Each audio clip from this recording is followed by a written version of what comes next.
देखिए कितनी आवाज हो रहा है। क्रिस्पी क्रिस्पी बनी है, कितनी अच्छी बनी है। निमकी बनाने के लिए मैं ले रही हूँ आधा कटोरी गेहूं का आटा और 1.5 कटोरी आपको मैदा।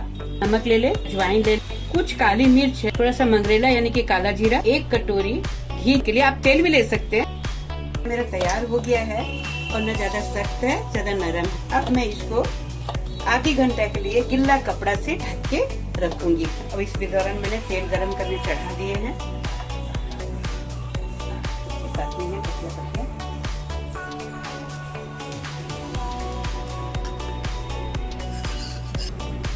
तेल गरम हो गया है।